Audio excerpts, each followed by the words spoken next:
the work doesn't go away in the heat. And it was in the middle of Ramadan, so therefore the hottest part of the year, 52 degrees some days.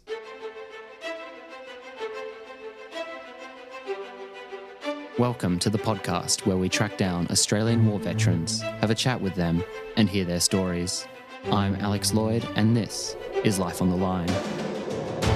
The single greatest sacrifice I've made is my family. We weren't out there to take country, we were out there to do something. That was our job. I did feel a lot of regret. Friends were still getting killed. It got to the point where, you were going to funerals quite often. Do I lead under fire? And that was a heavy responsibility, I guess, on my shoulders that I didn't want to screw up. War itself is horrific. It's a horror story. It should never be dressed up as if it's something glorious. Not what you can do for yourself, but what can you do for your country. The volunteer for service was in effect to put your life on the line. Ken Whitton joined the Army Reserves as a gunner in 1988. He then went full-time, including serving as an electronics technician in the Royal Australian Electronic and Mechanical Engineers, known as RAEME. He deployed on border protection operations and to Afghanistan and Iraq. Today, he is transitioning into a civilian career at Babcock in defence industries. He spoke with Sharon Mascall-Dare, who also works at Babcock.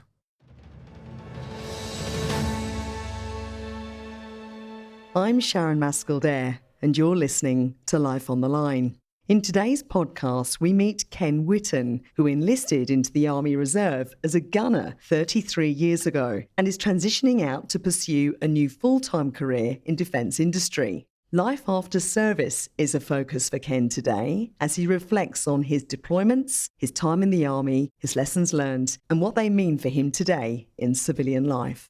Ken, thanks very much for joining us on Life on the Line. It's a pleasure. Thanks for having me. So tell us a bit about where you grew up and what your childhood was like. So I grew up mainly in Sydney. My father was a gunner in artillery for 23 years, and most of his postings were in the Sydney area. We lived in Townsville for a small stint, and then his last posting was here in Adelaide, where we fell in love with the town, and that's where he chose to raise his family after his service. So it sounds like you grew up as the rather well-known army brat, where you were kind of travelling around a fair amount and your dad had lots of different places, different postings where he was based? Yeah, absolutely. And, when you're in Sydney and you're living at Holsworthy or Hammondville, it's a pretty normal thing. And half the people you go to school with are army brats as well. But I distinctly remember coming here to Adelaide and, army people and travellers from interstate were something that the school didn't get a lot of. And that was quite interesting, moving into a school that didn't have new people from around the place. So when you were a young boy, what was your perception of army in the military? Did they hold a fascination for you? Did you like to play soldiers? I mean, how much was it part of your culture growing up? I think it was just a normal part of my culture. It was an interesting time. Everybody I knew, their dad was in the Army, Navy or Air Force. So, that's the games. We played war games and all that sort of stuff as young primary school kids and so on. My grandfather was still in the Army when I was a kid growing up. So he was finishing up his career, and so he was still in the Army. My father was in the Army. We used to watch the Sullivans on the TV. I don't know if you know that, but back in the 70s and 80s, there was this long-running set around World War II sort of a show, and everything was Army. It just was normal to us. It's funny, because I actually grew up in the UK and even I was brought up on the Sullivans. I remember my grandmother insisting we watch it together when I was a young child. So even in the UK, it had a whole following. But thinking back to that time, what do you remember then about the stories that were perhaps handed down in your family from your grandfather about wartime experience? What kinds of stories were told when you were growing up? I don't think we've changed a lot over the years. I think we don't pass on those stories firsthand as much as what we should or could. Don't ever remember getting told anything from my father, and I would have been told stories about my grandfather's service through my mother. And I knew that he served in New Guinea. I knew that he started off as a reservist back in those times because he couldn't get permission from his parents to join the Army until he had turned 18 or 20 or whatever the legal age was, where he could not be guarantored or signed off by his parents. Once he was old enough, he then enlisted and went to New Guinea. So he's seen out the last parts of the war, and probably the clean-up and everything post the closing down of the war. He came back to Australia, built a house in Albury where he came from, started raising his family there. And then as times got harder and as his family grew, he re-enlisted back into the army, and he joined the army again in 1958, which was about the same time that conscription was on. And when he enlisted, he did his basic training at Puckapunyal with a whole heap of national servicemen at the same time, sort of thing. He stayed in the army until 1981, 82, something along those lines. Yeah, seen out his career as a storeman, working out at Moorebank. And what about your father? Because your father served in Vietnam. Dad enlisted into the army. His father was in the army, so my other grandfather was also in World War II. He had served in the Middle East, was wounded. Unfortunately, died when my father was 10. So he probably didn't have a lot of stories himself about it, but he had a proud history there of his father's service. And so he enlisted and joined the army in 1960, Vietnam 1966. A 13-month tour of duty or something along those lines. He went across as a reinforcement, and subsequently when his battery was returned back to Australia, he then moved on to the next incoming battery, which came through, or next incoming regiment, I should say. That sort of padded out his time there for flight availability or something along those lines. So he spent more than the standard 12 months there, sort of thing.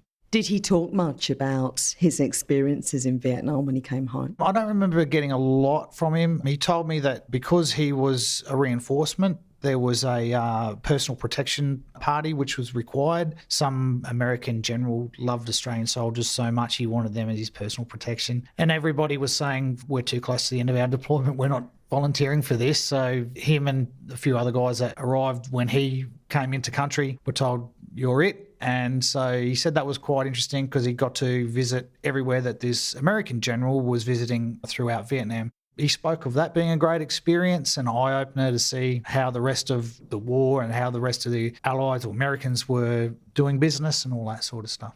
Did he talk to you much about an experience of threat, or indeed it sounds like if he was in that personal protection mode, he would be constantly thinking about his responsibility to protect others? I don't know about the responsibility side of things. He told me that, there was a few times there that he was quite worried about the lack of knowledge of the Americans for someone that might be wearing an Australian uniform, and they would see something different to what they were used to seeing, and even in the confines of a very large base might feel that, was a threat to them and raise their weapons and halt who goes there and all that, sort of challenge them. And he's like, geez, that was a bit over the top sometimes. Some of these guys, it was like, we're Australians, we just wear a slightly different uniform. It's not that bad.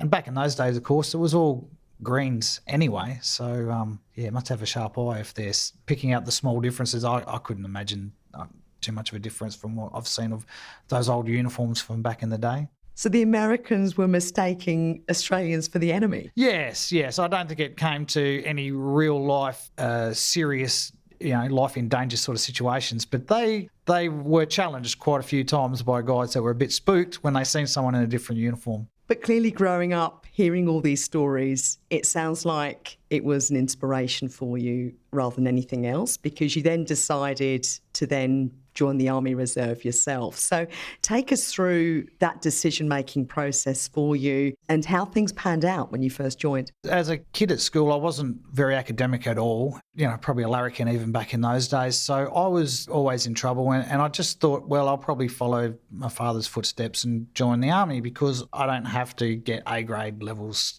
to do that. My father was adamant that he was happy for me to join the Army, but if I did, he wanted me to do something where I would come out of the Army with a lot more than what he had. He was a stormer, he was an artilleryman and an artillery storeman, and his qualifications didn't transgress across with civilian qualifications. Back in the early 80s, we didn't have that sort of mapping for that sort of thing. So he said, if you're going to do it, you should probably look at getting a trade. So that sort of got me looking at trades and Army as options as a kid. And then by the time I was 16, I just wanted to get out of school. So I took the first apprenticeship I could find. That'll be my way out. So I did that, and an apprentice back in those days was earning $115 a week cash in hand. And that was not a lot of beer money. And, when I turned 17, my father said, well, if you want to earn some more money, you can always join the reserves. I know somebody that's working down in my old unit at Keswick Barracks, and we can go down there and have a look. And me and my twin brother, I should point out, the two of us both seen that as a good opportunity. So my twin brother was also an apprentice. He was working in steel foundries and I was working as a furniture polisher. And so we thought we'd give it a go. We really liked it. I think back in those days, the Army Reserve side of things was a lot of tradies that were supplementing their wages, and there was a lot of networking going on as well. There were guys that worked in building trades that would be like, I need a plumber on this site. Do you want to come across? I'll find you some work. And that was not unusual to hear those sort of conversations happening in the boozer after parade. So it was really, really good lifestyle. I really enjoyed it. So other than that sense of kind of mateship, networking, connections, what was your first impressions, though, of going down to the barracks? I mean, I suppose because you'd grown up with it, perhaps it wasn't unfamiliar. But what did you first think when you saw the place? Did you think, I want to hang out here? It's different when it's no longer your dad's place of business and it's going to be yours. There was a few reality checks there where I was like, okay, I was 17 years old, and I was still in a boy's body, and I was still growing up and learning and all that sort of stuff. And I had no real stories of what Dad had actually done in Vietnam, and I didn't even get told a lot of what he did in the Army. He just kept that sort of stuff to himself. I really was enjoying that part of it. On day one, I remember talking to the recruiting officer, who's a warrant officer, and him and my dad were friends. They were talking about old times and all this sort of stuff. And I was like, now I can actually find out what this really was all about. And what did you discover in those early days? What strikes you thinking back in terms of those very early experiences that have stayed with you? I think the first thing that you learn is it's hard work. Picture my dad doing that hard work, doing it in more oppressive conditions and all that sort of stuff, and doing it day in, day out. I mean, the best thing about being a reservist, or the best thing for me at that time, was it's only for a very short period of time, for a weekend or a couple of weeks here and there, and then you go back to normal life. I had a lot more appreciation for some of the hard work that goes into being a soldier. So for people not familiar with artillery and being a gunner, what does the job actually involve? I mean, when you were parading, when you were doing your reserve time and earning that extra bit of beer money, what were you doing? Were you playing with big guns? Yeah, absolutely. So they had 105mm howitzers down there. It was really good to go back to work on a Monday after I'd been firing those things, and someone would be like, I went duck shooting on the weekend. I was firing 105mm howitzer into, lobbed it 9Ks down the road into an impact area, and they'd be like, whoa. As a young man, I thought that was really, really cool. The mateship is fantastic because it doesn't matter, as I've learnt through my whole career, the more people that are side by side with you when you're doing hard work, they become a friend for life, and the harder the work, the better friendship that's going to come out of it, sort of thing. That kinship of being there when the chips are down and working together as a team to get through whatever bad time you're going through or whatever hard work you're going through. Now, after starting out in artillery, you ended up crossing over to the Royal Australian Mechanical and Electronic Engineers. Yeah, so I joined the RAEME. So after being a reservist for a little while, it's quite challenging to balance your everyday job, your part-time job, and your social life and family life. And so I got out thinking maybe I just can't do this. It's all too hard. My employer needs more of me and it's interfering with my job and my progression. But that sort of didn't work out for me. I did all that and it didn't make my full-time job any easier or better or me have a better relationship with my bosses. So I sort of came to realise I maybe should have, all those years ago, become a full-time soldier anyway. I loved it. I had a passion for it and I was really enjoying my reserve time when I was in previously. So after a 2-year hiatus, I joined up, but I re-enlisted as a full-time soldier that time. Because I'd only been out for 2 years, I was offered by the recruiter to keep all my qualifications I had through artillery, and that seemed like a good option for me. So I joined the artillery as a full-time soldier. I was posted to Brisbane and had a great time there. I was in for about 8 years there and I was a bombardier and just, worried about my career progression and looking at my options. And the Army had a transfer scheme that was you could transfer to the RAEME, Royal Australian Electrical and Mechanical Engineers, for a trade bonus. And it was $21,000, I think, for changing over sort of thing, and half of which I was paid on the first day that I arrived on my course. It was a 22-month course, and I got the second instalment 12 months into that. So I didn't even have to pass and I'd get this money. So that was pretty cool. And it was, $25,000. So that was a lot of money, and it got taxed, but it was still really a good incentive for me. Regardless of the money, I just wanted to do something different. I felt that I was going stale, but I didn't feel that I wasn't enjoying being a soldier anymore. And being a soldier was something I was always proud of. And,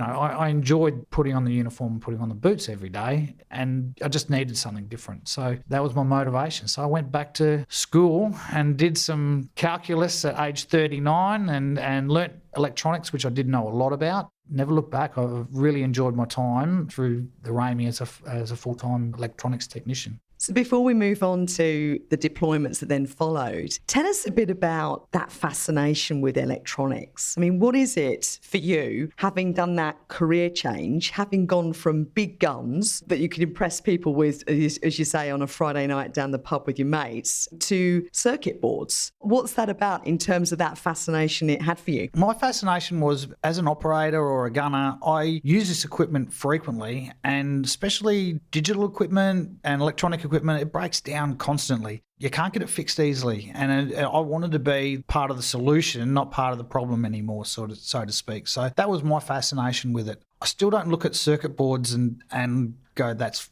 amazing, that's wonderful. It doesn't excite me, but what I do love doing as a technician is providing the customer, the operator, the user, his equipment back fully functioning. And that's my job satisfaction. I look back at my time through everything that I've done through military and civilian career. It's giving that support to the end user is something I've always done. Whether it was field artillery support to the infantrymen on the ground, or whether it was giving support to the tank commander or the ASLAV commander, that his turret and weapon were able to work properly.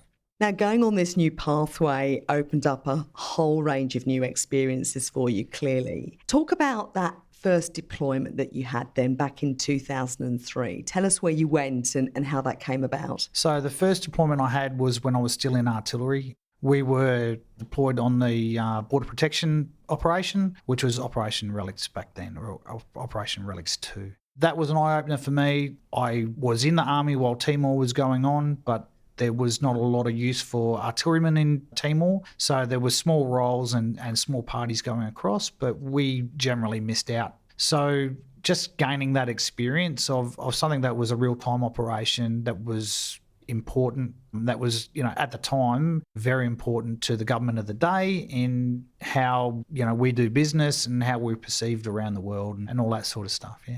And going back to that time when you were working on border protection, what was the atmosphere like? I mean, were you having to deal with a lot of boats that were coming into Australian waters? What was the situation back in 2003? 2003 was a very good year, I would have thought, for border protection as a whole. For myself and for everyone that was deployed on our rotation, there wasn't a lot of refugees coming in, or illegal entries, I should say, for various reasons. I think I put it down to the good work that was laid down by the people that were doing the operation before us, and the government way that they handled and the decisions they made for protecting our borders. It was a disincentive for any people smugglers to be using those sorts of routes for trying to extort or use their trade. You're still going to be in the ocean bobbing around, and sometimes it can be a bit boring, sometimes it can be very frustrating. I remember we were heading out to Ashmore Island on a patrol boat, and everybody thought it was quite amusing to get the army guy out there to steer the boat. And so this, I think it was 120 metres long sort of a boat, and I don't even have a tinny. So, and if you ever see me drive, I'm not very good at driving.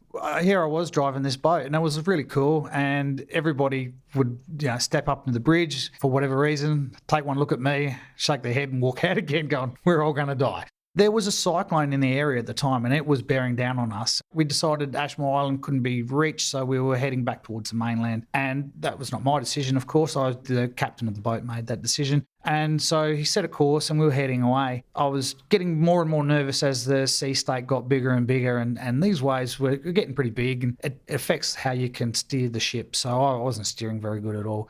a huge wave pretty much picked up the boat and turned us around 180 degrees, so we're facing in the wrong direction. I don't even know how that happened, but only I could have done that, I suppose. And I've never been seasick before then, but I was certainly seasick about 10 minutes after that. That was when, everybody decided that the Army guy should not steer the boat anymore. And we headed off towards dry land. And by the next morning, I remember waking up in something that was like an absolute paradise. It was, waterfalls, and it was a big open cove. It was up in far north Western Australia, and it was just beautiful. And I can't believe that 24 hours ago I was trying to outrun a cyclone. I was going to ask you what your sea legs were like. So it sounds like you discovered on that particular trip they weren't particularly robust. No, they weren't too good, but better than others. We had one soldier, and he didn't join the Navy. He didn't expect that he'd be ever on a boat, and he didn't know that he would be that seasick. But we spent about a week on a patrol boat, and the whole week he just stayed at midships, throwing up the whole time. He could not find his sea legs at all, and there was nothing we could do about it. We couldn't say, oh, well, sorry, mate, this is not for you. You can go home now. He just had to keep pushing through for the next boat ride and so on. And you came back from that trip. And so in the intervening years, because it was another 10 years before you deployed again, what were the highlights of your career with RAEME during that period? When I joined RAEME in 2008, and so 22 months to get qualified, and then another year of on-the-job training. So I started my on-the-job training 2010, 2011, and so it wasn't until 2012 that I was, out my first posting. In that time, they were already gearing up for their deployment overseas. So in 2013, I deployed. So everything was going at a very fast pace and setting the tone for making sure that people were qualified, fit, ready and able to deploy come 2013's rotation. And this was to Afghanistan, and 2013 was towards the end of Operation Slipper, the drawdown period. So tell us, when you first found out you were definitely going to Afghanistan, given what was known about the threats and the reality, the fact we had lost a number of Australians during that war, what was your feeling about going overseas? You do have to look at your own mortality. The Army was really good at that point in time of making sure that everybody knew that this is a reality that comes with these sorts of deployments. You had that conversation with your wife about what should happen, and it's an uncomfortable conversation and you've got to have it. You keep saying, oh, I'll be right, don't worry about it. I don't need to be getting worried about these things. You don't need to worry about me because she'll be right, because I've got a she'll be right attitude on everything. But you can't just pass that off with a she'll be right. And so, we had those conversations. We set the will up. We looked at power of attorney situations we were trying to buy a house and we're doing home loans. So, power of attorney might have been something that might have been quite helpful. And we looked into our options with all that sort of stuff.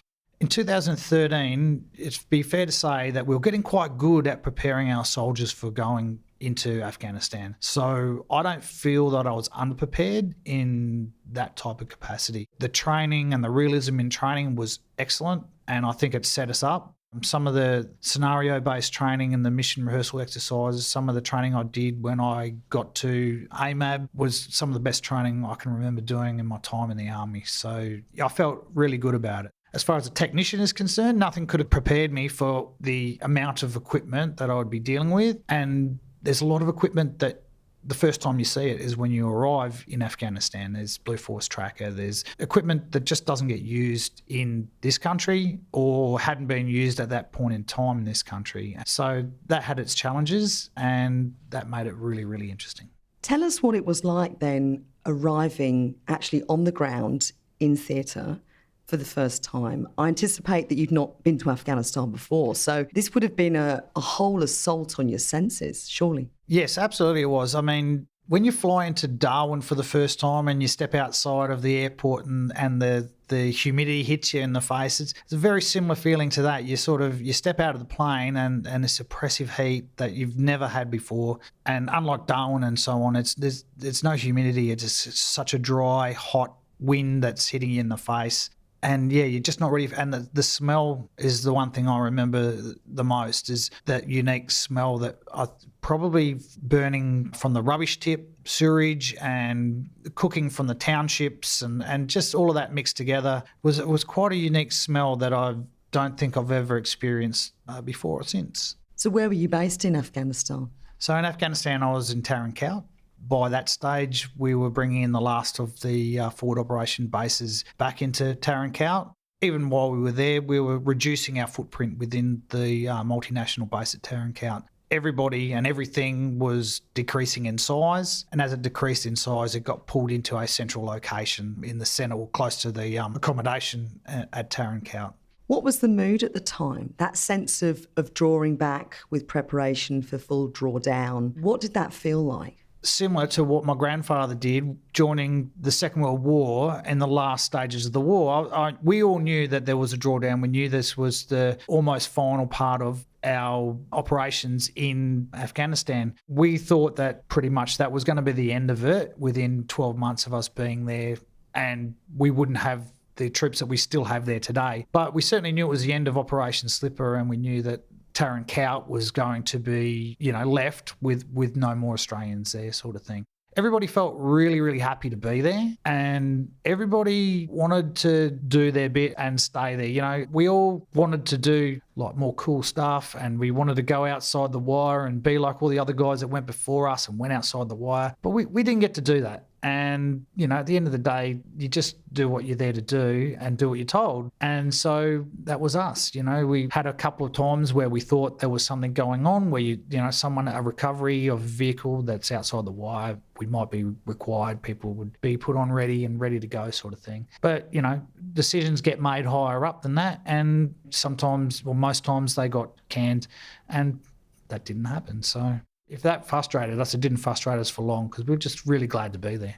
And I imagine that when you came home and shared your experiences with your family, they were probably pretty grateful you didn't go outside the wire, right? My wife is very, very grateful that I didn't have any stories to tell. It's a strange situation now, compared to previous wars and so on. We have technology now where you step off the plane and you get your accommodation, you get your ammunition, and then you get your password to log into Wi-Fi almost straight away, because it's hugely important, and it seems like it shouldn't be, but that being able to reach out to loved ones and tell them that you're okay is more important in some aspects than even your own welfare, because you will be fine because you're surrounded by this great network. But families, the networks aren't there like they used to be, but the social networks, it's really easy to Skype with your family and say, look, I'm fine, I'm happy, I'm eating well, everything's going well, I miss you, and so on. You can do that, every day if you have to.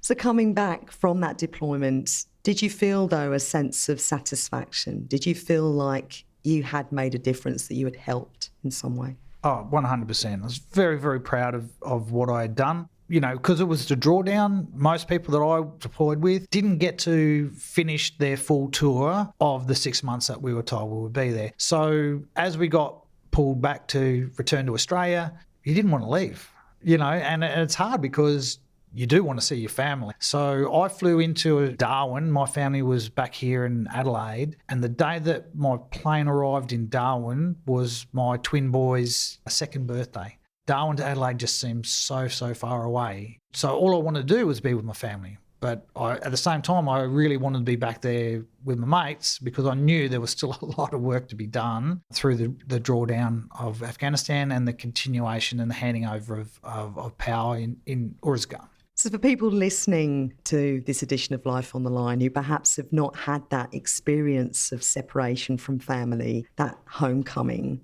how would you describe it? What's it like?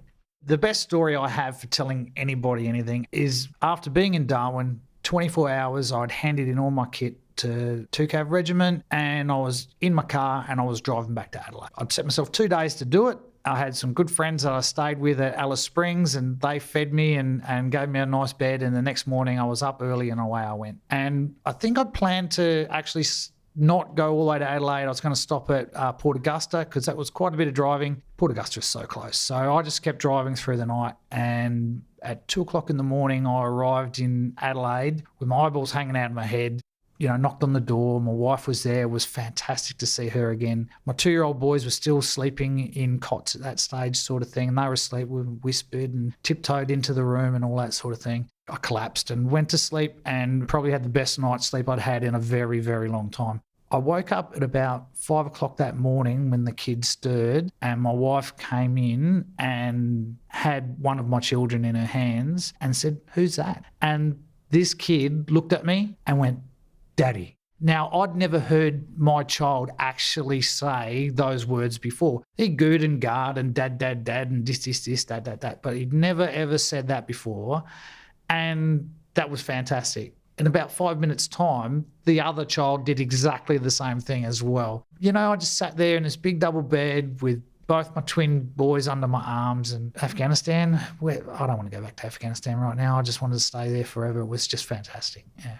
That's an incredible story, Ken. I think lots of people listening would really, really connect with that sense of family. How wonderful that your twin boys both knew you were daddy. We spoke about Skype being such a wonderful thing, you know, like you can Skype with your children. Your children, they don't really understand why this person on the video screen is so far away, or even that he is so far away, but they know who he is, and they gooed and garred and they pointed and they giggled at me and all that sort of stuff. So they certainly knew who I was when I was there, but it was just fantastic. Now, in a matter of just a couple of years, though, you ended up back in the Middle East area of operations with Task Group Taji 3, just north of Baghdad. That must have been quite a wrench for you, having been away, come home, reconnected with family. What was the decision-making process like for you to deploy again? Well, it's certainly different having children who now understand that daddy is going away for a very long time. They didn't have any concept for where Iraq was or what was going on there and all that sort of stuff. But, you know, for that time, the 4 or 5 year old kids, and they're waving goodbye to me as we're unloading all my kit from the back of the car at the compound at 7 RAR. Waving goodbye, giving them a hug and a kiss, and they know what's going on. You know, they understand, and they didn't understand the dangers or anything. They just knew that Dad was going away for a very long time with the Army. And yeah, it does get worse. If I went away now, my kids are now 10 years old, and, you know, if I was to go away tomorrow for something like that, they would have 100% a knowledge of what is going on. And, you know, I work with people who had 10, 13-year-old kids, teenagers, all that sort of stuff, who they do know what's going on. Trying to rationalise that to their kids and saying, look, you know, no, I can't be there for your dance recital. No, I can't be there for the BMX finals. It's just something I can't do, mate. It's a complexity I never had to live through, and I feel quite blessed that I didn't, because it's not impossible. Everybody gets through it, but it must have been challenging. So let's just set the context. It was 2016. The battle for Mosul was raging in northern Iraq. You were over there with the 7th Battalion Royal Australian Regiment. What were you there to do? So my role was primarily as a biomed technician. So one of the specialties I got as a electronics technician was to do biological, medical and dental equipment. So the hospital facility that was there at Taji, that was my responsibility to keep the equipment working and repair it should it have any issues or break down. The task group there was there to train Iraqi forces and enhance their training. We weren't training recruits or anything along those lines. We were enhancing the training of their soldiers already, which some of these guys had just come out of Mosul to come and do this training and were going straight back in there again. And that would have been a very interesting dynamic and would have had its challenges and rewards when, you know, the training teams were out there with those soldiers at the time. I worked at the hospital. I kept the hospital going. I had a very short period of time that I was there. I was relief in place until someone else gained the same qualifications as I had and then came and filled that position. So I was sort of enabling him to do it, and also as part of the unit just making sure that that job and that role was fulfilled. Now, I found myself at Taji, the rotation after you with rotation 4, but we'd like to hear from your experience. How would you describe to people listening to this program, what's Taji like? How would you describe it? It's like a trailer park in the desert. And at the end of the day, it's a military base and it's a training facility. And we had to remind ourselves that this wasn't Tarankout. This was a training facility. So we did spend a lot of time making sure that our bootlaces were laced up the right way, that we were wearing the correct equipment, and it seemed like such an odd thing to be doing on a deployment. And sometimes you might be frustrated thinking that this is not an important thing to be worried about, sort of thing. That's how training is, and the perception that your target audience has on the professionalism of its people providing that training was very important. And as corporals and diggers, we all shook our heads, but on reflection, I think I understood where it came from. Did you have much contact then with the Iraqis that the Australian Army was training over there at that time? Did many of them ever get to the hospital, or did you have any opportunity to go out onto the range where they were doing their training and meet any of the Iraqis? Sadly, I didn't get the chance to do that. There were plenty of guys who I worked with who might have done non-training activities, so whether it was ferrying people to and from as drivers, and they were part of my organisation as well. There were a couple of jobs that other technicians and other mechanics would go out to and deal with these guys all the time. The armament fitters were constantly going out there and fixing their weapons. Level of trust that they would say, no, this weapon is completely fine, it works fine, you should be able to shoot with this. And he's like, how come I keep missing the target? And it's like, because you're a bad shot, mate, not because there's anything wrong with the gun. But it was quite interesting to hear those sorts of stories. But my time over there was, once again, I was blessed that it was a low period of activity. I didn't see a lot of people coming and going from the hospital. We didn't have any incoming rounds or any emergency surgeries, all that sort of stuff. So there was the odd person who needed surgery for whatever, I don't know. I'm assuming, they might have had something that would be considered to be a non-emergency here in Australia. And given you had the experience of deploying both to Afghanistan previously and now to Iraq, what was different about those two deployments? There's some obvious differences in terms of perhaps the work you were doing, the length of your time in country, and obviously the nature of your day-to-day operations. But what were the other differences that perhaps stand out to you now thinking back? I don't know about the differences so much. I mean, it's a very different place. You think that one place in the Middle East is going to be the same as another. It is a completely different place, just the feels, the smells, the senses that you get with being there. I remember in both deployments, the element of risk that was always considered with whatever job we did. Both deployments were not outside the wire type employments. If there was a job on, you always knew about jobs on, you're always getting prepared as the information fed down and the warning orders came through. But if there was a high risk, no one wanted to put an Australian soldier in a high risk situation. So the risk aversion was always high, and that usually meant we're still able to achieve that aim, but we would do it in a different way. And one thing that I imagine was similar was that experience of heat. I remember when I arrived with the rotation after yours, people were saying who'd been there that previous 6 months through the Northern Hemisphere summer, were just saying how intolerable and how difficult it is to describe what it's like being in 50-degree heat. What was that experience like for you? My biggest memory of that is definitely in Tarin Kowt. We moved the workshops from its location where we had 3 very large hangars for the entire workshops for Tarin Kowt. We moved them over to the flight line area where we moved into 3 shipping containers and a smaller hangar, a large tent. Moving all that heavy equipment on the back of Macs and Mogs and trailers and so on, just the amount of sweat. And it was in the middle of Ramadan, so therefore the hottest part of the year, 52 degrees some days, and just cooking in it sort of thing. You learn to rely on air conditioning a lot in the Middle East. There's plenty of it. You just need to find it, have a rest, have a drink when you can. There's always cold water somewhere. There's all that sort of stuff. The one thing that I never got used to was every demountable toilet block was air conditioned, which is something that you don't get here in Australia. And that air conditioning generally recycles the air, so that the smell of a recycled air-conditioned toilet block is something I'm glad I don't experience much here in Australia anymore.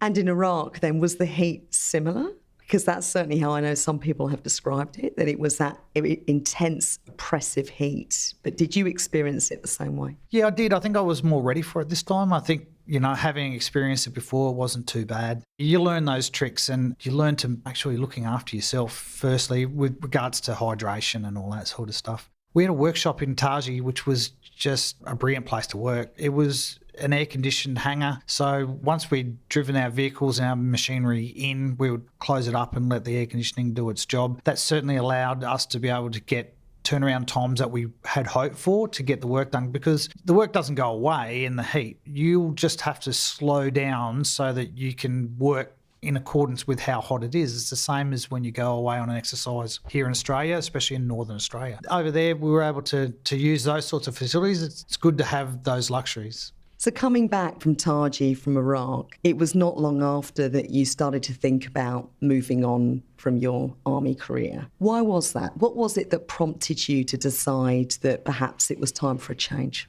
Firstly, I would say because of my age. I'm now 50 years old. There's no endless way to stay in the army forever. Sooner or later, your body catches up with you and you can't do the things, or your body won't do the things that it once used to do. I've been quite fortunate. I haven't got any real major injuries. I've had a bit of twisted ankles here and there. Had a back injury, which towards the end of my career became quite difficult to deal with, but you learn to manage back injuries. You can't fix them unless you need surgery, and even that's never going to fix it. So you learn to manage it, and I got better at that. I had a diagnosis from a bowel screening, which wasn't favourable. Now, I was a temporary sergeant at the time. That then reduced my med class.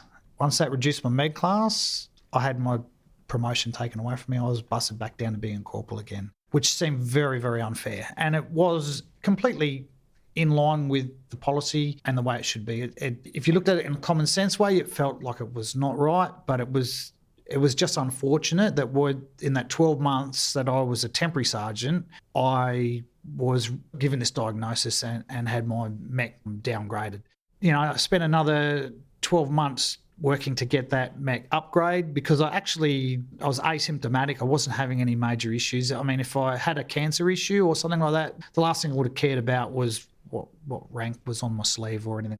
It was 12 months to work through that and then finally get that upgrade, then get that promotion back up again. So, it's just sort of go, can I keep dealing with this bureaucracy that comes with working with defence? It wasn't that I was being treated harshly or anything, but, the bureaucracy caught up with me and was giving me a serve for 12 months. And we got there. It wasn't the end of the world, but, it takes a lot out of you. And I thought, well, maybe it's time to start looking at something else.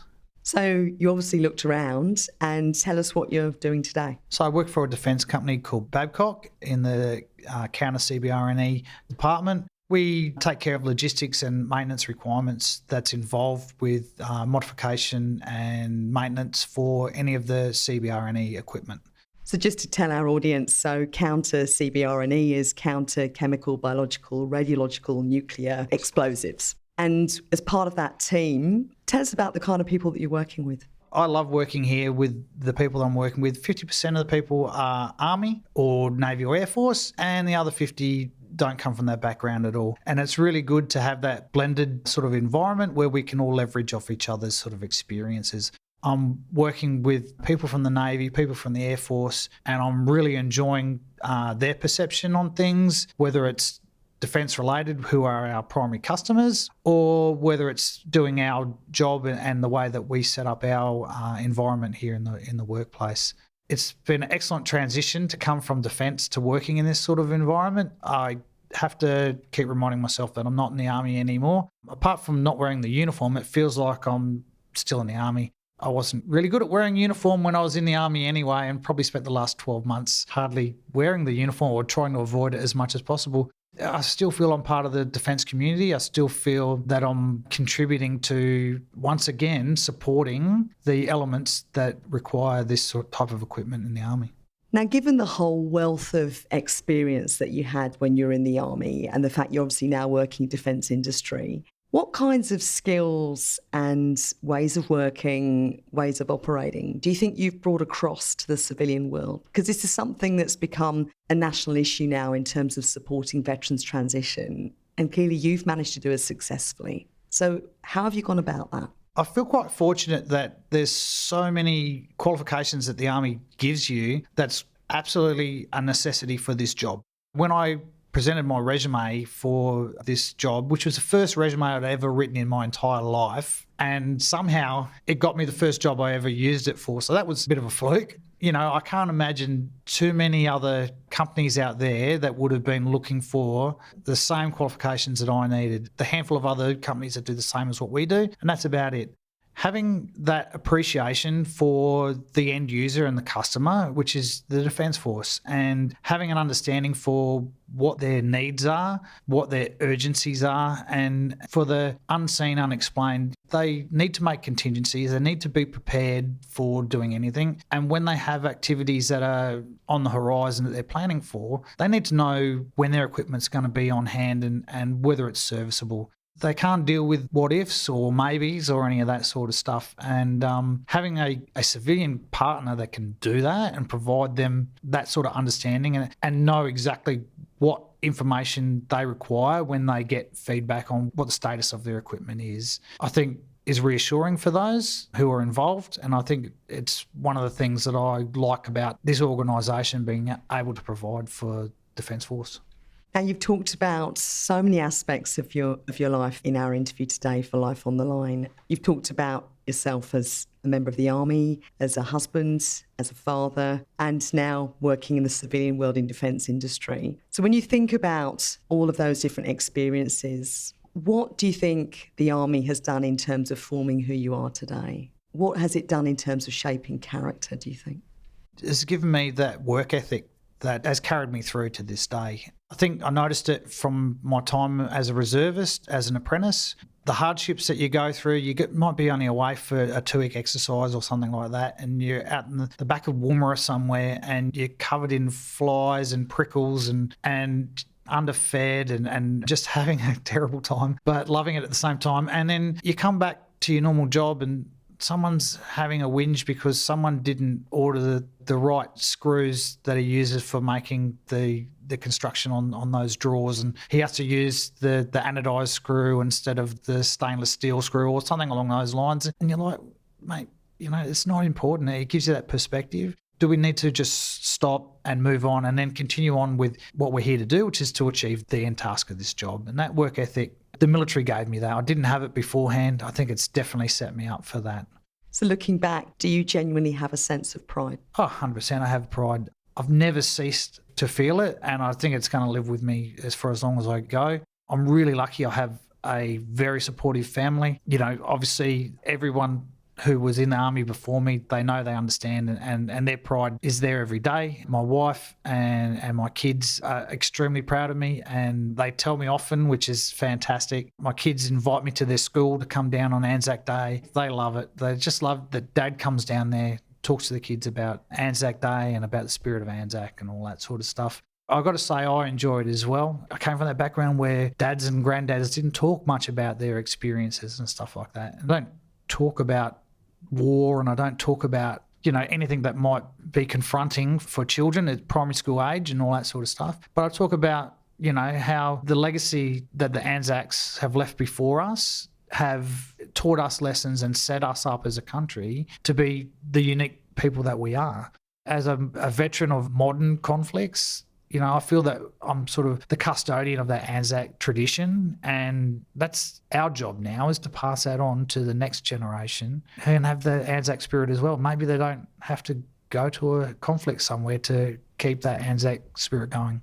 Ken Whitton, thank you so much for sharing so much of your experience, your memories, and some of those incredible connections that you've articulated about family. I think that's really strong, and I think our listeners will take that away with them today. Thank you very much for having me. I've really enjoyed it. I'm Sharon Mascall-Dare, and you've been listening to Life on the Line. You can find photos related to today's interview on our social media. Follow at Life on the Line Podcast on Instagram, Facebook, and YouTube, at LOTL Pod on Twitter, and Thistle Productions on LinkedIn. For more on Sharon's time in Iraq, jump back to Season 3 and listen to number 45, Dr. Sharon Mascall-Dare. Everyone who deploys, who has a family, knows it's a reality that you are away from the people that you love. Find out more about the team behind this show and our full catalogue of over 200 episodes at www.lifeonthelinepodcast.com. Life on the Line is brought to you by Thistle Productions. Artwork by Big Cat Design, music by Dan Van Werkhoven. Thanks for listening, and lest we forget.